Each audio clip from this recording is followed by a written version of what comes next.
They're at it again, and this time the target is, of all people, Taylor Swift. The climate vandals cut their way in and spray painted private jets at a London airport where the superstar's plane had just landed. Taylor is performing in London for 3 nights. Turns out these knuckleheads picked the wrong plane. It's not Taylor's. The activists say private jets are a major cause of carbon emissions. The new stunt comes one day after they used the same orange spray on Stonehenge, the 5,000-year-old English historic monument. Hey everybody, this is Troy over at Uncomfortable Truths. Thanks for checking me out. So today we have to talk about the Just Stop Oil protesters because they're at it again. What they decided to do was go after America's princess, Taylor Swift, because she's in a private jet. Well, look, I know that these people may not like the fact that some people have places to go and things to do, and these people clearly don't have real jobs to which they actually have to get to and do things. And when it comes down to it, they're just jealous that some people are living lives better than their own. They're trying to blame climate change for their own problems, but the reality is, for most of us living here, climate change really isn't a top issue. It's not that big of a deal, and it hasn't demonstrated itself to be much of a problem. And this is pretty obvious when you look at some of the people who are fear-mongering about climate change.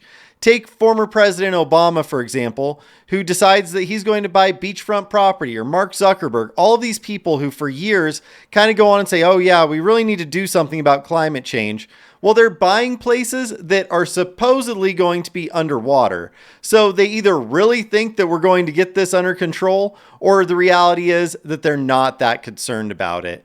So these people who are out there trying to fearmonger, they just don't have anything better to do. They're sad, out of shape people who don't have any prospects in life. So instead of actually doing something for themselves, they come up with some crazy monster of a problem that they can't solve, and they make everybody else suffer for it, which is what's happening here. These are the same people that decided they were going to glue themselves to roads in order to block other people from getting to work and block people from doing their daily tasks and living their lives. These are the same people that decided they were going to throw paint at a Van Gogh painting. Now, what does that solve, even if everything that they said was true, which I think is dubious at best? Well, the reality is it doesn't solve anything. Taylor Swift is not in charge of climate policy. Taylor Swift is in charge of singing and dancing. She does that very well. She's been very successful at that. Now, if you think that you're going to stop climate change because a few people aren't running around on private jets, well, then I guess you're really out of your mind and there isn't that much hope for you. But the good news is that when these people go out here and they pull these stupid stunts, when they damage historical artifacts, when they stop people from being able to live their lives, what they're actually doing is they're causing problems for those of us that are interested in conservation, not for the sake of climate, but for the sake of actually just preserving the well-being of nature, making sure that our children have some areas to go to that aren't all, turned into apartment buildings. So this idea that they are saving the environment is ludicrous. If anything, they are turning people against all sorts of activism.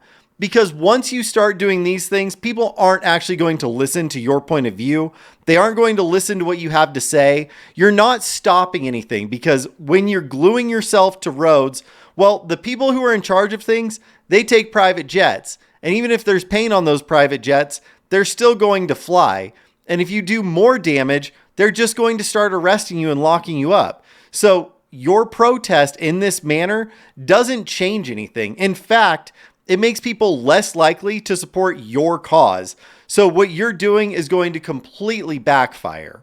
And when this backfires, it doesn't just hurt the Just Stop Oil protesters. This hurts the entire conservation movement, because people don't have time to figure out which organizations are going around pulling stupid stunts like these, where they're actually damaging historical monuments, where they're going around damaging super valuable and historically important art pieces. So people just say, look, I'm not giving anybody my money because I can't trust you with it. However, there are organizations that are actually doing wonderful things in order to preserve our environment. For example, the Rocky Mountain Elk Foundation works very hard to make sure that hunting is preserved for future generations, to make sure that we can continue to hunt on public lands, to make sure that those lands aren't turned into fucking apartment buildings. So there are organizations like that. And if you are so interested, we do have the Rocky Mountain Elk Foundation in the description below, so you can go ahead and give them a little love, because there are organizations that are serious about taking care of our environment, protecting it, and being good stewards to the world that we live in. But these idiots, they're not interested in stopping climate change. They're not interested in improving the world. They're selfish and they just want attention. This is a pet project. They're all going to grow out of it. They're just a bunch of rich kids with nothing better to do who want attention. So everybody, that's all I have on this one today. Do me a favor, hit like and subscribe, share the video if you liked it, and I'll look forward to talking to you soon. Take care, everybody.